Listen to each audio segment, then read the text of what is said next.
Assalamu alaikum, barkanku da warhaka. Ga yadda mutum zai buɗe wallet a cikin Bitcoin Legend nashi.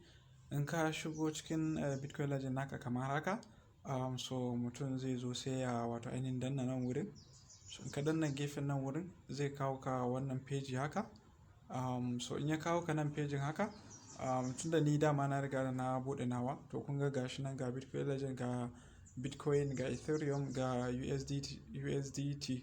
So in ka zo ka wannan wuri, abinda za ka yi sai ka danna nan wurin push here to make new wallet. To sai ka danna nan wurin.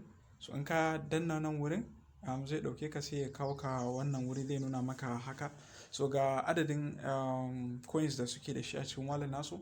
So in ka tashi tun da kai sabo ne, ba wai ka buɗe ba ne, sai ka danna wannan na BCL din nan, shine Bitcoin Legend BCL, sai ka wato ainihin danna shi. So in ka danna shi, ka riga da ka danna shi, to in Allah da za ka ga sai ka ɗan jira, amma mutum ya tabbatar da ya buɗe datan shi kuma a wurin network mai ƙarfi. So kana danna wannan wurin, za ka ga zai maka adin na wato ainihin wallet naka a nan wurin, na kamar yadda kuka ganawa. Sannan kuma in kana da buƙatar ƙara wani wallet ɗin, za ka iya ƙara danna wannan wurin, wannan push ɗin nan za ka iya ƙara dannawa. So sai ka ga na Bitcoin nan ma ka ƙara sa shi. In kana so za ka ƙara dannawa, ka kuma ƙara sa sauran duka wayannan guda hudun mutum yana so zai iya sakawa. So yadda dai mutum zai yi kenan, ya yi creating na wallet nashi wato ainihin shi Bitcoin Legend. Nuna mutane yadda ake buɗe wallet a kan shi Bitcoin Legend. To yanzu za mu nuna mutane yadda za ka yi withdraw, za ka cire coins ko kuma za a turo maka. So in ka tashi za ka danna kan shi wato ainihin kan Bitcoin Legend naka.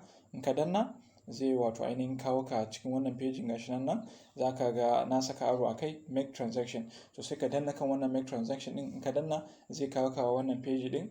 To gashi nan na yi wa mutane, na saka aro a kai. To nan in har mutum ya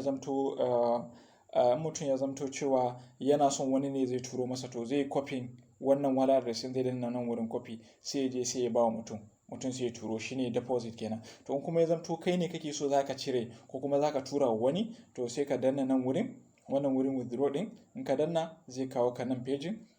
So kun ga bayanan wurin cirewan kenan. Nan zaka saka wallet address inda kake son zaka tura coins a ciki. Ka zo nan kuma ka saka adadin coins inda kake so zaka cire. Nan kuma estimate gas fee ne. Nan kuma adadin wato ainihin abunda za su caje ka ne in ka tashi zaka yi wannan transaction ne. To yadda dai abun yake kenan. Sannan dama kuma kamar yadda kowa sani, dama shi Bitcoin Legend sun launch shi a wani exchanger da ake kiranta da L Bank. So ita ma za mu zo mu nuna mutane yadda take, da kuma yadda mutum zai iya jan coins nashi ko kuma ya tura coins nashi zuwa wannan wuri insha Allah.